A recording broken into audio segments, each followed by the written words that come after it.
info.com. Click watch live. It'll send you directly to the YouTube channel. I am very excited to get into this Clash at Paris recap. Lots of things have happened since we last talked. And JC, I know that sometimes we find that there's a wrestling overload, but I feel like we're starting to slow down and we can actually focus on certain aspects of wrestling. Are you ready for some wrestling, Brody and Tony? I am so ready. Football season is on, but so is wrestling. I love this time of year. It comes up to the Survivor Series. It's like we're gearing up for all of our fall angles. You just tuck in, maybe get a nice little nip of something, and buckle in and watch some wrestling. It's an exciting time, and what we're really seeing here is the last act of John Cena. This is a big deal as those numbers become real. What is it? Only 8 more appearances? Yeah, something like that. Yeah, that we are sort of living through wrestling history right now. I absolutely love it. I absolutely love it, and it's exciting times in wrestling. But Brody, I know that the folks, we gave them our preview. Now they want our recap. Yes. Let's start talking about Clash at Paris. This. And first, we're going to talk about the tag team match for the WWE Tag Team Championship. Of course, the Wyatt Six did retain. Joe Gacy and Dexter Lumis kept the tag team championships, defeating the Street Profits as expected. Not really a surprise here. It's kind of the tag team match, and I don't really care about the Wyatt Six. Yeah, I know. That's what I was going to say. My question is, are we losing the significance of the tag titles because they're put on somebody like the Wyatt Six, which I think the Wyatt Six is great, and I think that they can do incredible things, but you can't have them do what we need them to do to succeed with the belts around their waist. Look, JC's going to come in from the business angle right here, hot tag in and say, listen, they need them. They've got Universal Halloween Horror Nights. I don't know if you've seen some of those clips. They look amazing. Guys, this is called business synergy, but I do predict either before the end of the year or after the year, we will see those drop those belts. Yeah, I mean, the only problem with the Wyatt Six I have is that I wish Joe Gacy just wasn't in the group. It doesn't make sense. It's got to be more about Bo Dallas and Eric Rowan and Dexter Lumis and not really about Joe Gacy, who just doesn't fit, and it's kind of meaningless. So here's my question to you then, Brody. So, okay, let's say the Wyatt Six is not the answer as far as who should be holding the tag titles right now. Who is? Motor City Machine Guns, Alex Shelley and Chris Sabin. Put it on a veteran tag team. Elevate a younger tag team like Bronson Reed and Braun Breaker. I think I would have them as a tag team and beat the Motor City Machine Guns for the tag team belts and get them with the belt. So to elevate them as a group and have them on some elevating main event talent, and that makes the tag belts actually mean something because it's usually just on mid-card talent that we don't care about. And there are too many tag team championship belts in the WWE. I was going to say, there's another set of champions too. Who's got those belts? Judgment Day. Okay, so they still have it. And I understand the different titles inside of the different brands, but at some point, like, I think they're going to go back to there's one tag team championship, right? They have to at some point. Because again, this match gets lost on this card, I think. Even on a card that is a relatively smaller card than we're used to from seeing PLEs, this match is one of those matches where unless you would have talked about it right now, I probably would have forgot about it. It's true.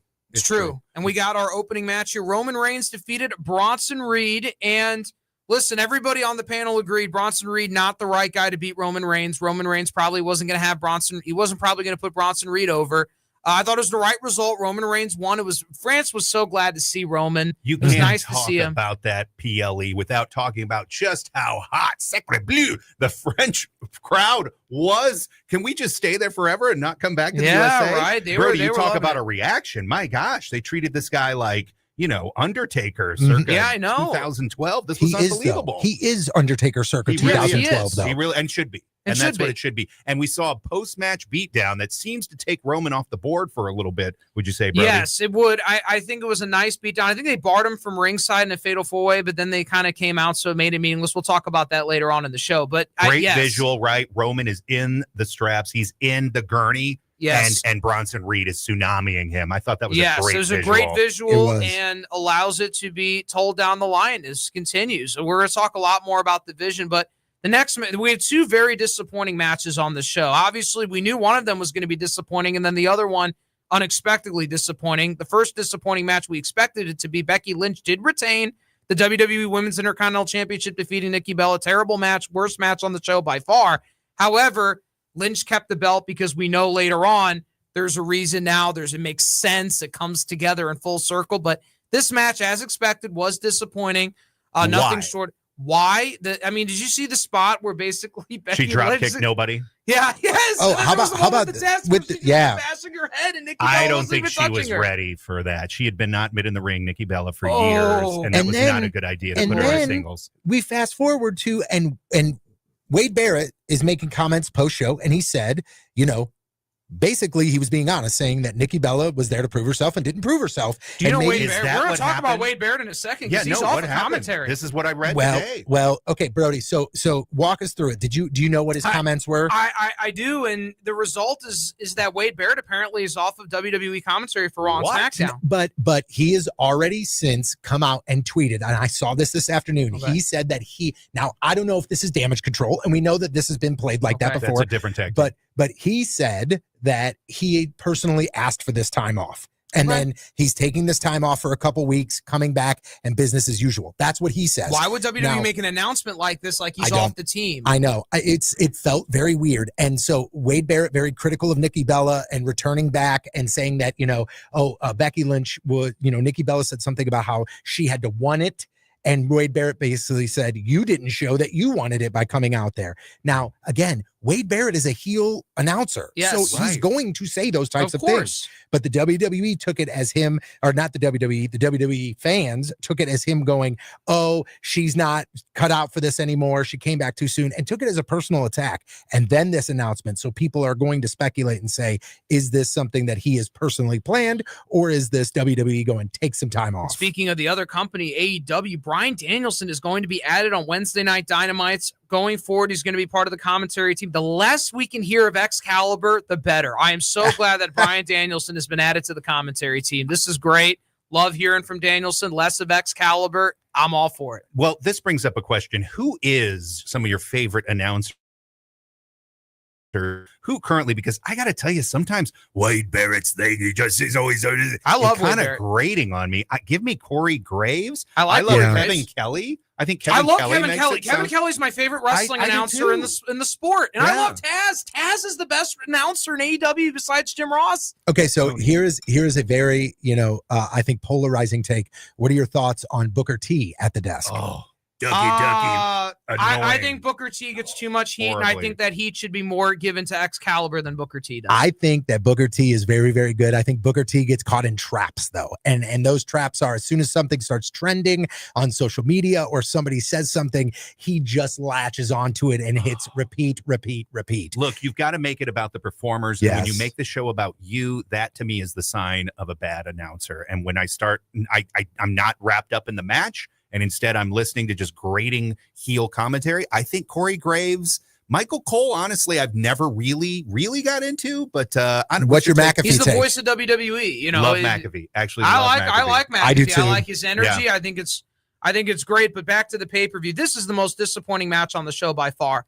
Sheamus and Rusev had like the worst match of their trilogy. And I don't know why. All of a sudden they've been given like they're in a street fight. When did a good old-fashioned Donnybrook match become just another street fight? Hey, fella, he's showing those wounds on that Irish skin, fella. Terrible. Yeah, I Just tuned terrible. into it. I don't know. It was just sort of a meat fest, right? Yeah. With the barrels and Dude, some I of mean, the props. worst. I mean, there were two spots that just made it rotten. Rusev using the kendo stick, which was so unnecessary. These guys don't do good with furniture. This is not their style of match. We wanted Sheamus and Rusev to just slug it out like they're in a bar fight, and what we got was an AEW match with a bunch of stunts. Yeah, somebody I saw on social media said this match would have worked 100 times better if you just put a strap on both of those. Like Mhm. just made it an old fashioned, and they just beat the hell out of each Oh. other Right. and just were, in close proximity, and it just would have been great. But I don't think necessarily this was a horrendous match. I think we were just all built up to expect this to be Mhm. something spectacular. And if you would have gone into it going, okay, here's a match, I think this would have been a really good SmackDown match. Yeah, That's would have been a right. great Again, TV match. That's We're, right. we're in France. It's the PLE. And like you said, Jeremy, and there's something about international crowds. Oh. The international crowds just make the PLE bigger. Mhm. And I know people are like, oh, well, I think it's ridiculous that they're going to do the Rumble, somewhere else. They're going to do this in Mexico and this. I understand that you want everything to be here in the States because you want the opportunity to go, but it is fun watching at home, seeing the crowd singing their songs louder than ever, reacting the way they do. I like that international pop. I may be on my own here, but I love that international pop. Let's put the World Wrestling Entertainment. Let's put the world into it. It feels like, it truly is one big Street Fighter 2 fest in there. So I think the French crowd was loving it.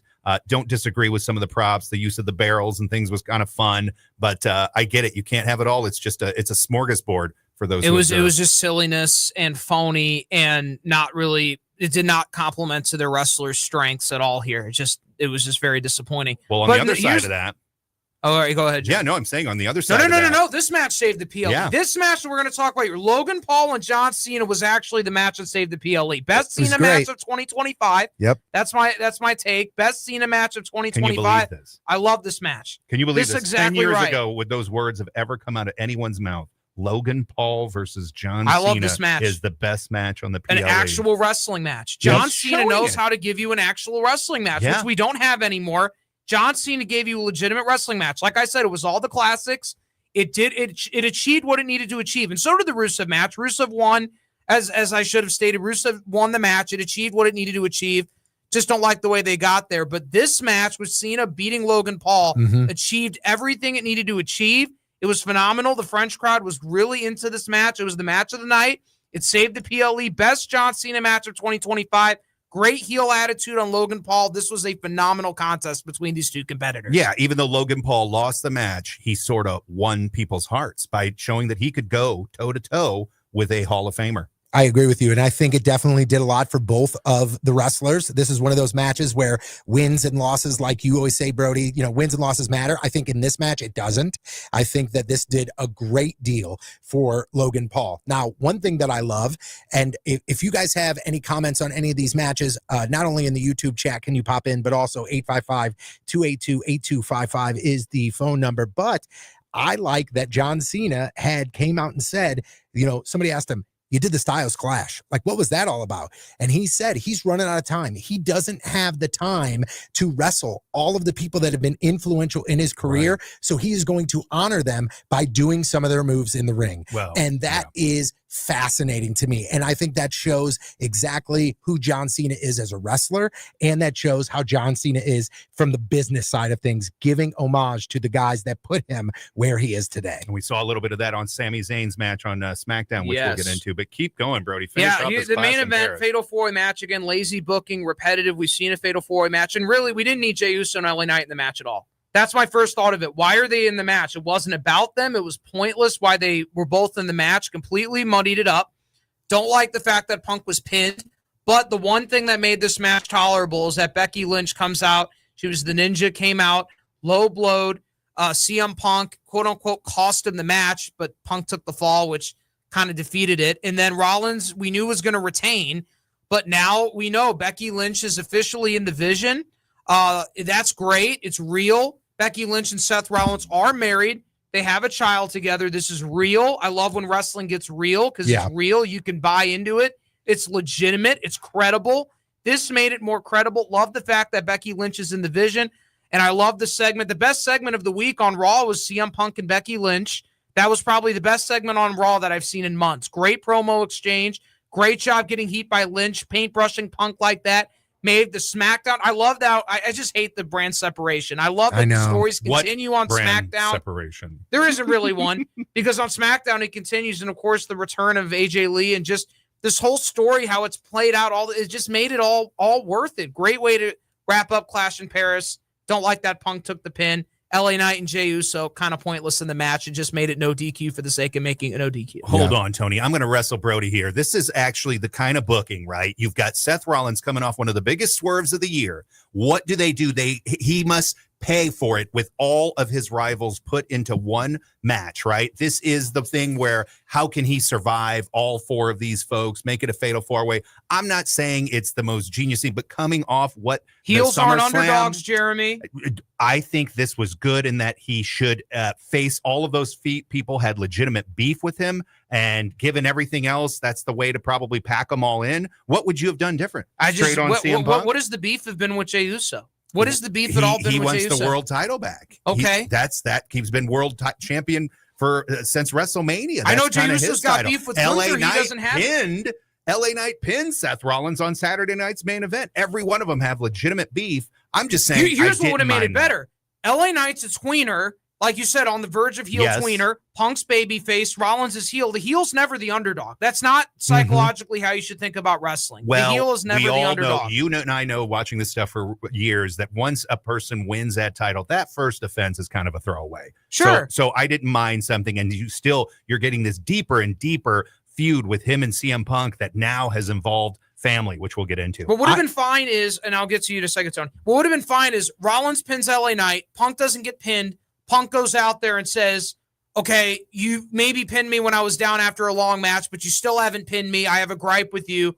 Rollins pins Knight instead, so he gets his revenge on Knight. And then Punk and Rollins go down and have another thing instead of just, okay, Punk got pinned again. So now Punk can't be at the bottom of everything. And then why have the two guys in the match if Punk is the one taking the fall? Because it just the feud, it's deeper and deeper. And it's now not they've getting even deeper. LA Knight and Jey Uso are not involved in the feud at all. That's my whole point. Now LA Knight and Jey Uso, what are they doing? Where do they go? I don't know. Because now you took the main event from the PLE and you literally went, oh, those other two guys that were in it, they're going away now. Or what are they going to do? Based on Raw, I would say it's an Uso reunion. I guess so. Braun Breaker or the Vision tag team, which they're keeping so strong. The guy who suffered the most from the loss at the PLE is LA Knight. Yeah, of course. Yeah. Where is he going? Where is Rusev going? I was going to ask that earlier. Yeah, I don't know. It gets muddled, but I will tell you this, okay? And I'll talk about Cody Rhodes in a second. Okay. And guys, how do you all feel about this?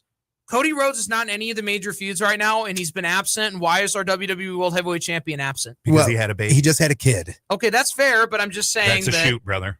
No, I know that, but is it right wrong out of to the have womb, him be absent when he's carrying the belt?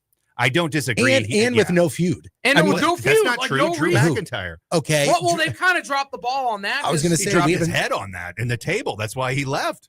Okay. I guess so. But still, it seems like we have the John Cena story. We've got the Seth Rollins story. Those are the big stories right now. And it looks like Cody Rhodes is kind of taking the back seat. Guys, I don't disagree. I think, Cody maybe could have used that hot crowd in France. There's a danger they also could have booed him, right? But he could have used that. I think we've got to heat him up, keep him special. He's got the belt back, and there's always a little bit of those wrestling fans who will be contrarians there and give him, Roman Reigns has been through it. John Cena went through it for years. I'm a little worried that Cody Rhodes might go through it because I do think he's the best white meat babyface they got going. Okay. Well, we've got way more wrestling to talk about. And plus, when we get back from the break, before we get out of here, Brody, I have a little game I'd like to play. Okay. College football in full swing. There are some professional wrestlers that have also played a little bit of football. Okay. We're going to quiz your knowledge when we get back from the break. This is Wrestling on the Spectrum on the Lou Information Station, live and on demand at louinfo.com.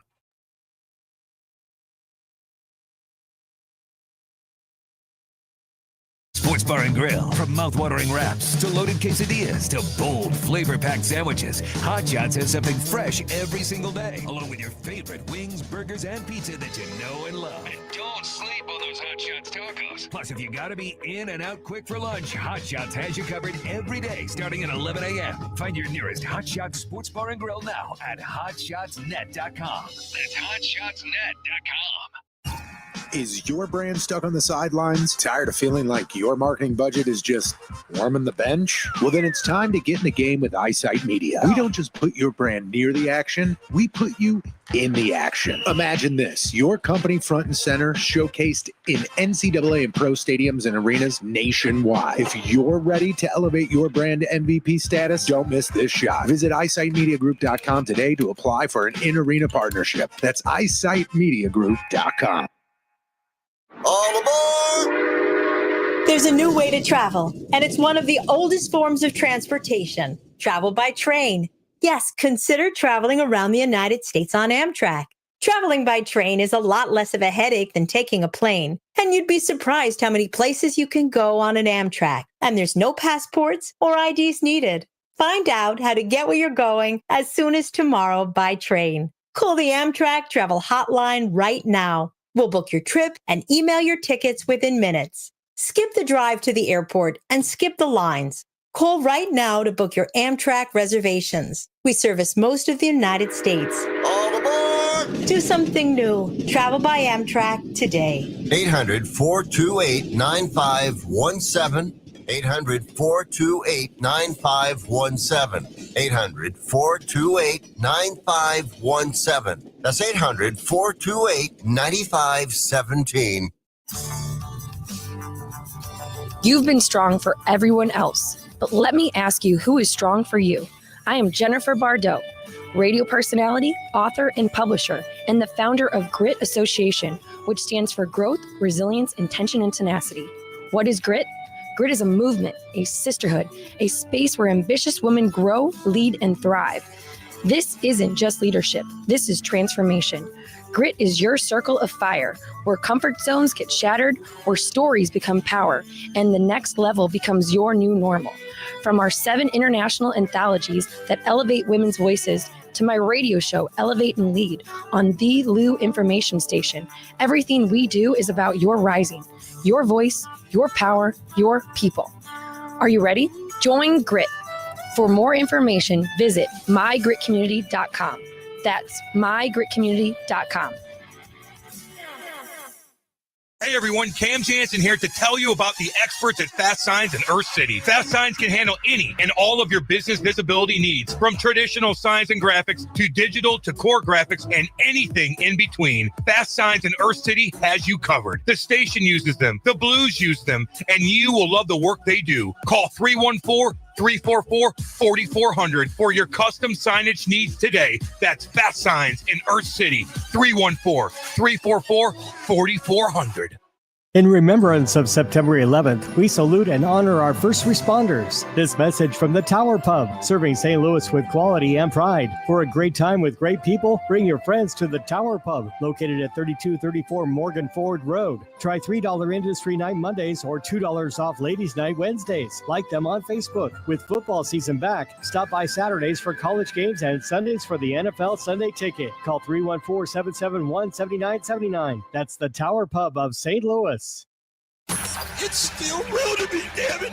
Now back to more of Wrestling on the Spectrum with Brody the Brain Herman, JC and Patrico on the Lou Information Station. Streaming 24/7 at louinfo.com. Welcome back to Wrestling on the Spectrum. My name is Tony Patrico, joined by JC and Brody, the Brain Herman. Wrestling on the Spectrum, brought to you by Brown and Crouppen, online, getbc.com. If you want to get involved, 855-282-8255. Also, the YouTube chat is up and going. You can go to louinfo.com, click on Watch Live, see our beautiful, beautiful faces, and we would love your participation in the chat as well. So, we were wrapping up Clash at Paris. There was some stuff that happened on Raw and SmackDown. And Brody, you mentioned it earlier. We got ourselves a big return. Yes, we do. AJ Lee is back in WWE. And of course, it was phenomenal. She returned SmackDown last night in Chicago, CM Punk's hometown. Let me explain. So first, Becky Lynch and CM Punk back in the ring again for another confrontation. And then Punk exited the ring. He wouldn't put his hands on a woman. Babyface thing to do. And of course, AJ Lee's music played. The crowd became unglued. And, of course, it was a phenomenal return for AJ Lee. And that means for WrestlePalooza, we can get a mixed tag team match that we all care about, we all want to see. That'll be AJ Lee and CM Punk, the babyfaces, going after the heels of Becky Lynch and Seth Rollins. It was a phenomenal return. So great to see AJ Lee back in WWE. And, of course, also on SmackDown, the John Cena-Sami Zayn match ended up in no contest. That's because Brock Lesnar interfered. So Brock Lesnar and John Cena will be at WrestlePalooza, and this mixed tag team match should be at WrestlePalooza. So we've got some big matches already lined up for WrestlePalooza on September 20th. I think they'll be in Indianapolis. I'm looking forward to this PLE. This SmackDown show was phenomenal. Yes, I love and this seeing is the AJ first back. PLE as part of the new ESPN deal. Yep. So you have to get the ESPN direct-to-consumer. I'll have to look into that. But let's go back, because Sarah and I were watching clips from SmackDown. Who is AJ Lee, and what should listeners know? AJ Lee was a professional wrestler back in WWE. So the last time we saw AJ Lee was in 2015, and I was in 6th grade. I was 12 years old. Well, that is about insane. And how would you describe her? I mean, I know she had a great run. She is more of an alternative, I would say. I don't know if I want to say punk rock, but she is married to CM Punk, so I'm sure she likes her punk rock. But kind of the punk rock alternative, wears mostly darker gear. And, what about her style of wrestling? Like what, like, cause nowadays you look at Becky Lynch, you look at Charlotte Flair, you look at Io Sky, she's coming off the top rope. Charlotte Flair is very technical when it comes to wrestling. You have your wrestlers, like if you want to go back a little bit, Beth Phoenix, who was the monster. Where does AJ Lee I think fit in AJ that? falls into technical. I think you look at, she's married to CM Punk. CM Punk worships Bret Hart. I have no doubt that AJ Lee, of course, looks up to Bret Hart, kind of a more technical style. I would have loved to see. I always campaigned for this AJ Lee and Natalya to go at it more. That would have been a great feud back in the day, but I'm just so glad to see it. I think AJ Lee's going to bring a lot to it. I think she's going to bring a lot, and I'm glad she's working with Becky Lynch because that's a great opponent for her to come back to and really establish her as being a major star. And this is what they did. The return, this is the key to the return, guys. It establishes them as important and that they're major stars. Yep. That makes it matter. I want to go back because, Brody, you remember everything. And let me say, we recall when Becky Lynch and Seth were last teamed up as husband and wife as faces, it didn't really work. No.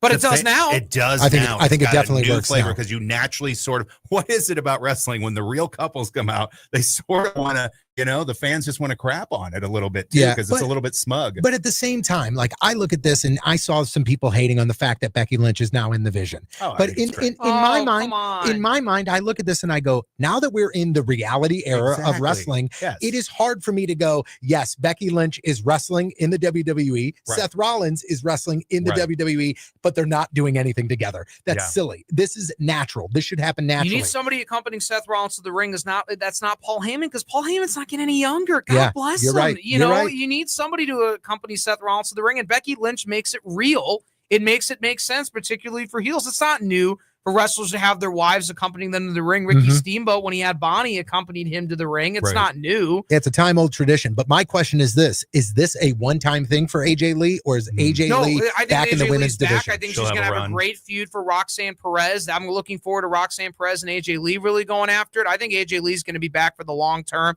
I don't think this is just a one-off. I hope it's not a one-off, but it's a lot to build up to just a one-off. They could have multiple of these matches. They could have another match that leads into Survivor Series with AJ Lee and Becky Lynch. I think there could be a legitimate feud here, and I think we're seeing it unfold here on SmackDown. Yeah, so, to be clear, husband-wife versus husband-wife. Yeah, that's right. I love it. 20th. So here is, I had mentioned to you guys off the air that I had a very curious take, and I saw people talking about this, so I wanted your opinion on this. Okay. Triple H, whenever somebody debuts or returns or wins the belt, he does the finger point picture, right? Yes. So people are nowadays, especially like I said with the reality era, everybody's trying to decipher everything. His tweet yesterday with AJ Lee was, "You can always come home, ... welcome back." Okay. And now people are saying that is him directly speaking to Paige.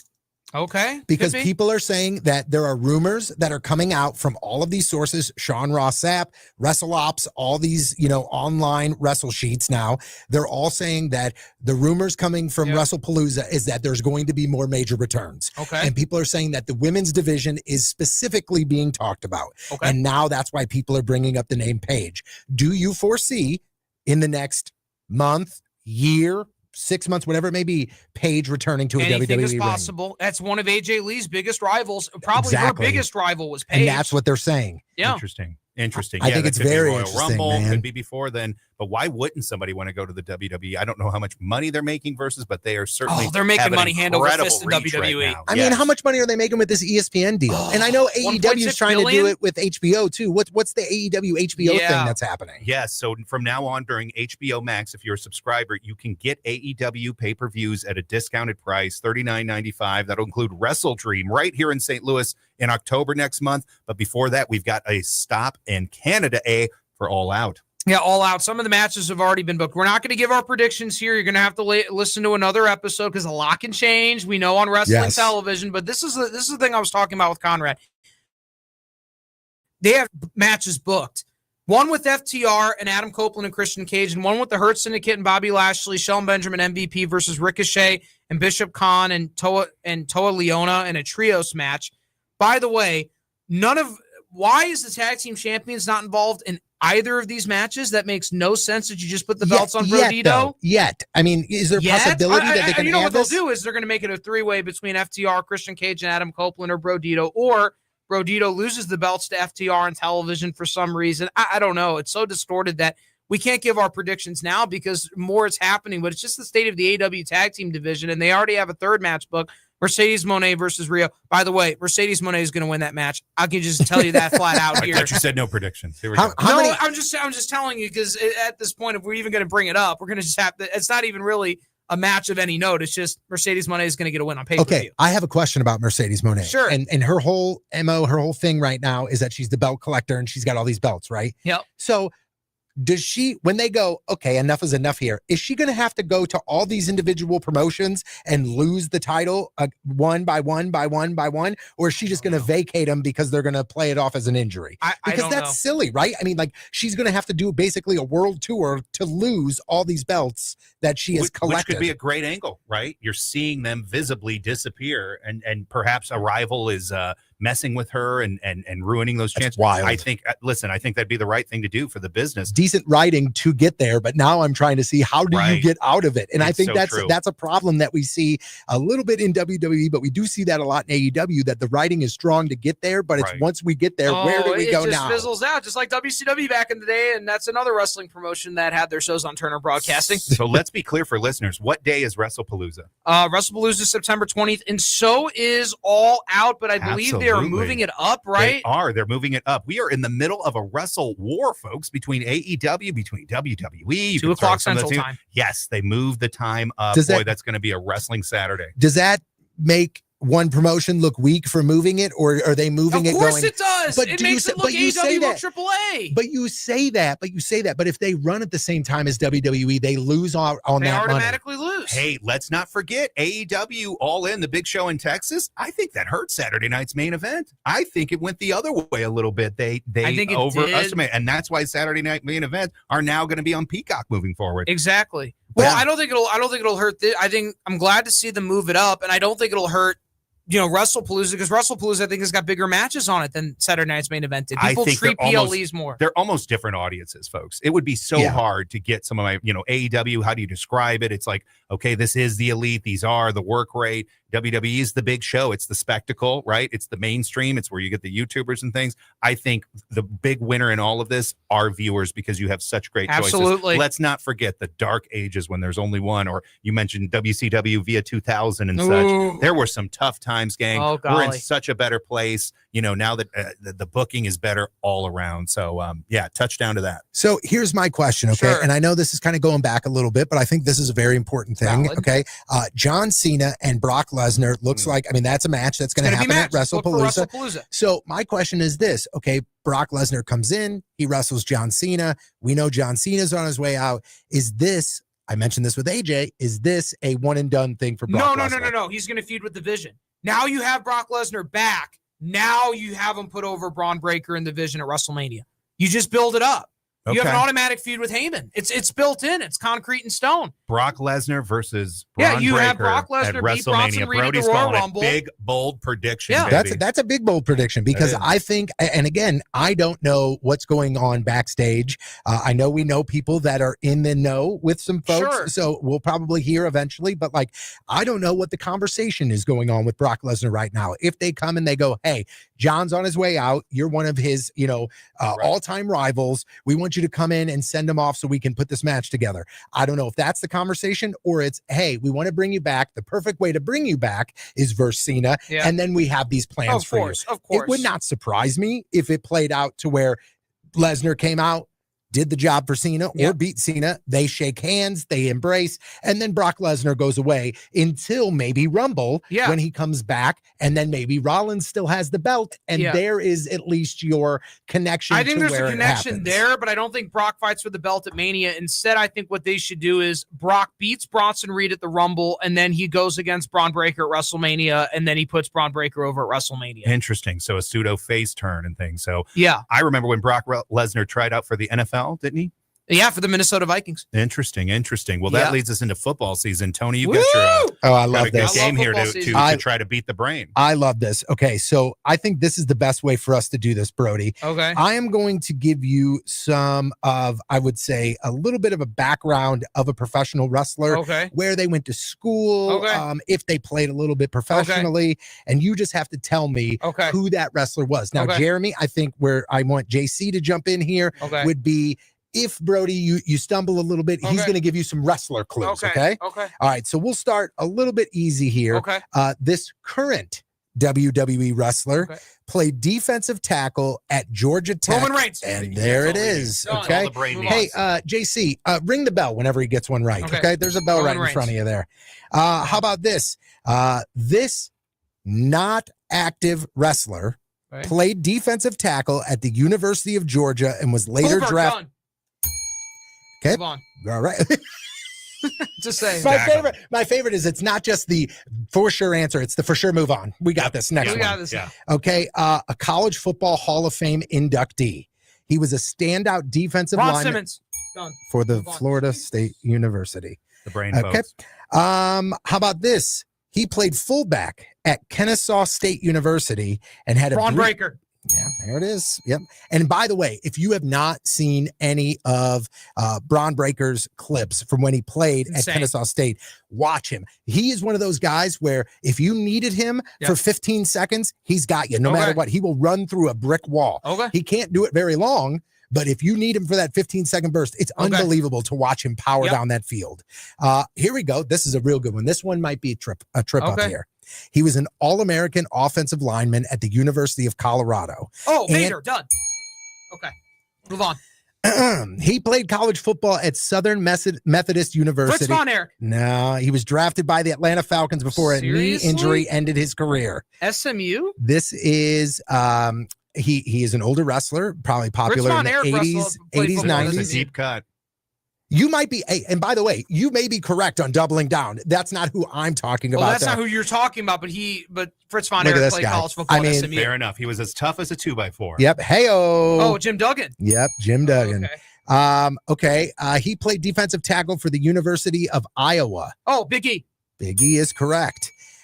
He played defensive tackle at the University of Maryland. AJ Francis. And he was on the practice squad for the Green Bay Packers and the Arizona Cardinals. Baron Corbin? No, Mojo Rawley. Okay, what about this? Played offensive guard at Northwest Missouri State University. Okay, Baron Corbin. That's Baron Corbin. This is he? I mean, he's currently involved in the WWE, but he's not an active wrestler. He played defensive lineman at the University of Florida. At University of Florida, Titus O'Neil. But what is Titus O'Neil probably most famously known for in his WWE career? The greatest Royal Rumble trip and fly under the ring. It looks like AI. It's so funny. It is unbelievable. And to think that a guy like that who has held multiple tag team, he won the tag team titles a couple times, right? Yep. That and ripping Vince McMahon's arm off during a tribute for some reason. Which was absolutely unbelievable. Yes. We got a couple more here. This incredibly famous, no longer with us, professional wrestler, played at West Texas State University. Terry Funk? Mm-mm. He was a West Texas State. Dude, right there, though. I mean, you are right there. Dory Funk? Not Dory? We already talked about his son today. We already talked Dusty Rhodes? Dusty Rhodes played at West Texas State. A lot of wrestlers at West Texas State. Yep. And Tully Blanchard also. I was going to say, and you said Tully Blanchard. That he nailed it too. Yeah. This, if you don't get this, there's going to be a certain somebody that will come to town and he will beat you senseless. Okay. This former professional wrestler played at the University of Oklahoma. Bill Watts? And was drafted by the New Jersey Generals of the USFL. He was also involved in probably Wahoo McDaniel? He was also involved in probably one of the biggest blunders that Vince Russo ever made in his career when it came to a specific Dr. Death Steve Williams. There it is. Okay. What event am I talking about? You're talking about the Brawl for All. The Brawl for All, which they say that is what killed. Steve Williams has since passed on, though. Yes. Oh, he has. Yeah. That is what killed the career of a lot of people. They said that pretty much ruined Bart Gunn. Right. Yep. That ruined Dr. Death. Did. I mean, it was just a bunch of ruined everything. By the way, Wahoo McDaniel and Bill Watts did play college football in Oklahoma. Just want to make that clear. Hey, by the way, I just want to let you know, your quiz, I was right, even on the question you did ask. I love it, Brody. I love it. I'll give you 3 bells. Okay, how about this? Both of these wrestlers played college football at the University of West Alabama. The Usos. The Usos is correct. Is right. This wrestler played at Abilene Christian University. JBL. Yep. JBL. I mean, I just can't believe. I mean, by the way, look at this, Jeremy. On my list, I'm jumping around. Wahoo McDaniel is on my list. I didn't even get there, and you already answered it. He's Grambling State, Ernie Ladd, done. You already got it. How about this? He played defensive tackle at Clemson University and had a very successful NFL career, winning a Super Bowl with the Chicago Bears. Oh, wait. William Perry or Steve McMichael? Steve McMichael. I think he played at Texas. Correct. I do not think he played at Clemson. Really? I think Steve McMichael played at Texas. Well, listen, I'm going to believe you over the William internet. Perry played at Clemson. We got to Google this. Wait a minute. Hold on. Steve McMichael. I am going to listen to you. Hold on. No, I don't think there's any reason. You could fact check, but I'm believing you. Brody is available for trivia. There it is, right there, Texas.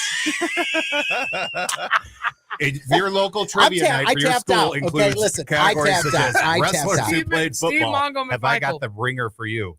Okay, so finally, let's end this on a very, very easy one for you, Brody.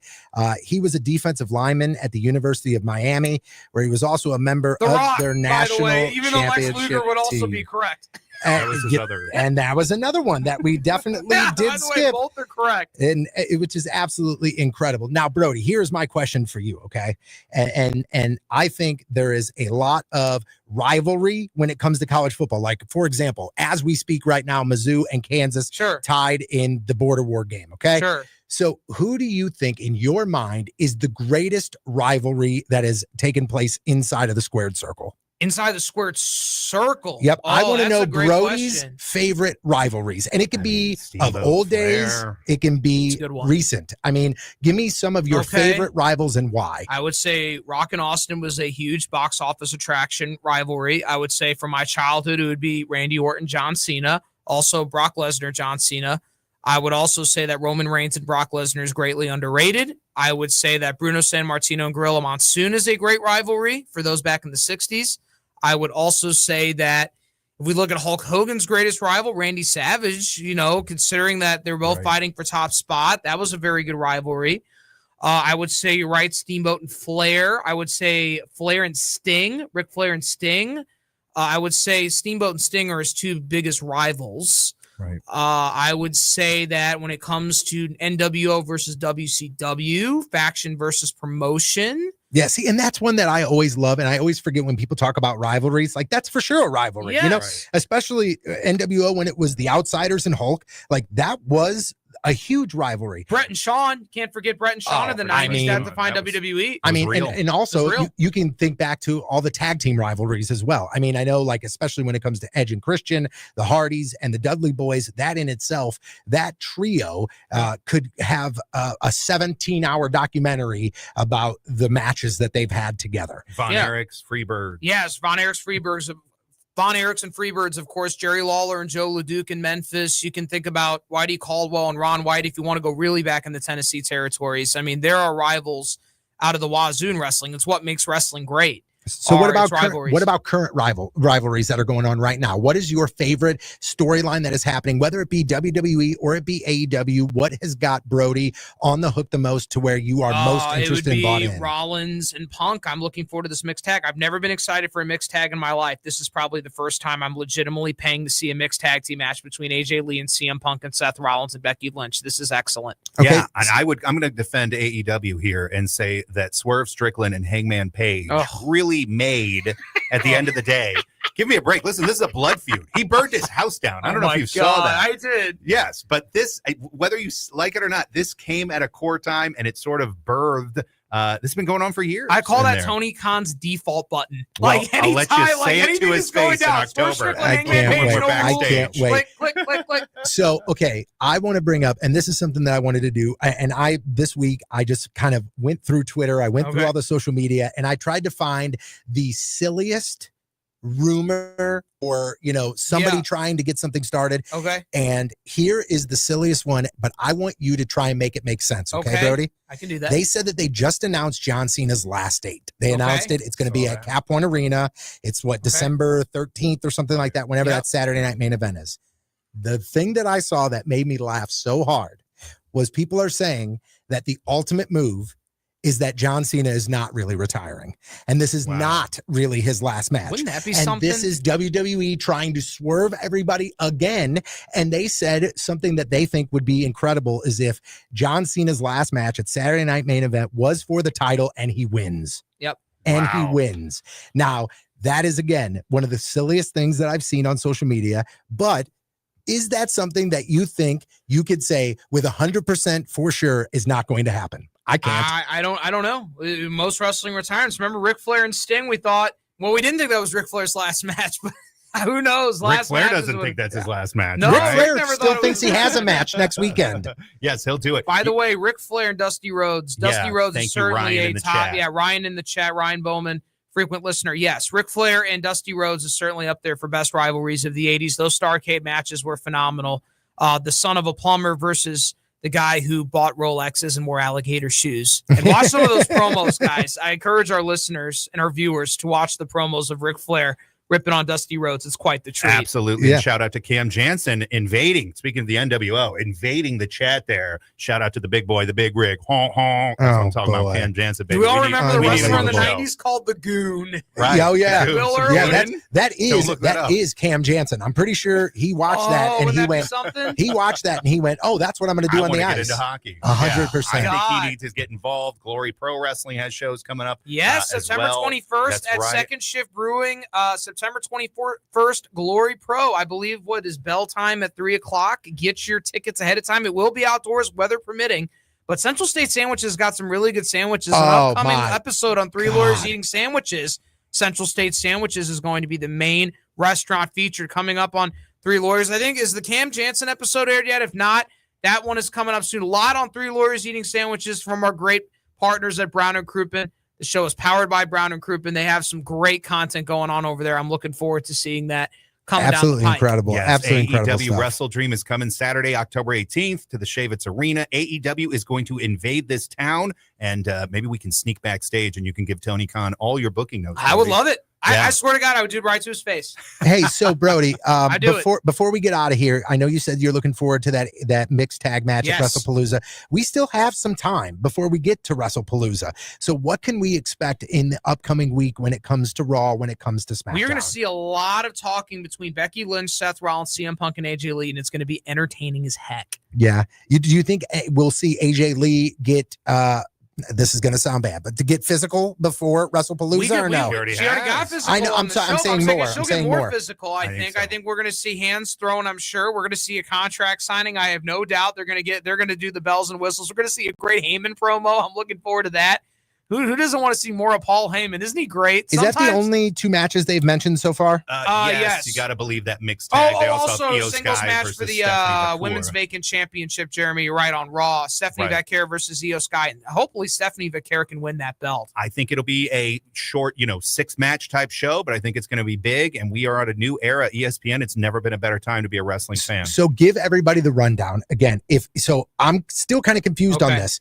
If I want to watch WrestlePalooza, what do I have to have to watch it? From what I understand, it's the ESPN direct-to-consumer app. It's about $30 a month. And then within that, I believe I don't think you pay for it like a pay-per-view like you would the UFC. I believe it's included model, I believe. into that. Yes, the subscription model. So I need to get into it. It looks like Pat McAfee's going to come back for the WrestlePalooza on ESPN. I mean, it makes sense. That makes a lot of sense. He's an ESPN guy. Absolutely. College football game Gang, day. this is going to expose people, casual ESPN. As someone said, you leave ESPN on. I think it was Conrad talking about that, right? Yes. His dad will leave ESPN on. I think even more than Peacock, this is going to expose casual fans to wrestling. If you want wrestling to be presented like a sport like we do here on Wrestling on the Spectrum, and for professional wrestling to be treated as a sport, ESPN is the perfect home for professional wrestling. Of course, guys, we always want you to be calling in, to be contributing to the show. Make sure that you're following us on our socials. I know that we're on TikTok. We're also on Twitter. Wrestling OTS, I know, is our Twitter handle. Is that the same for the TikTok as well? No, TikTok, you just type in Wrestling on the Spectrum. Same Beautiful. with Instagram. The graphic has my face on it for those who are confused. Also on YouTube, we have a YouTube channel where we post a lot of our shorts from our show. And of course, we also have a Facebook page if you want to follow that Wrestling on the Spectrum Facebook page. We are on everywhere on social media, folks. We are everywhere. We are everywhere, baby. And if you want to watch clips from the show, we'll cut up the clips. We'll put it up there. If you have something that you want us to talk about, we want you to be on this show as well. So you can hit us up on all of our socials. If there's something that you guys want us to cover, we want to do that as well.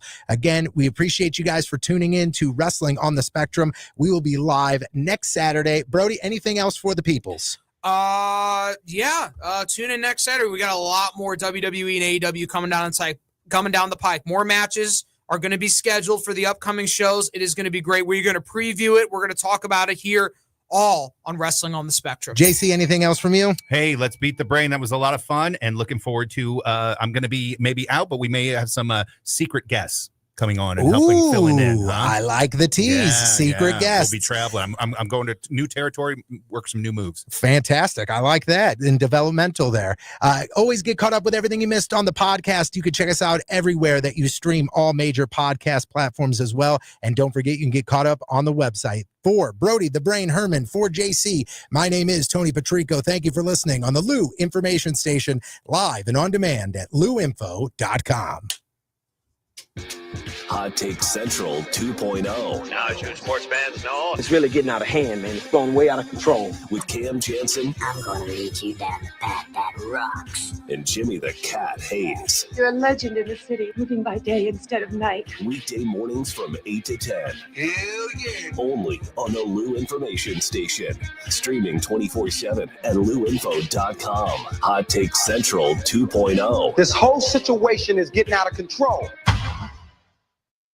What are you so happy about? I'm on the pill. Aren't you two a bit old to worry about having more kids? Not her, me. You lost me there, buddy. Steelman pills. Things weren't always looking up, if you catch my drift. So my doctor prescribed me a little something. Like Viagra? Yeah, but that's expensive, and it wasn't covered by my insurance. Steelman pills cost me less than $3 a pill, and virtually the same effect. I just called and got over 40 pills for only $99. I have this friend who might be looking. Well, if your friend wants some help, the consultation is free over the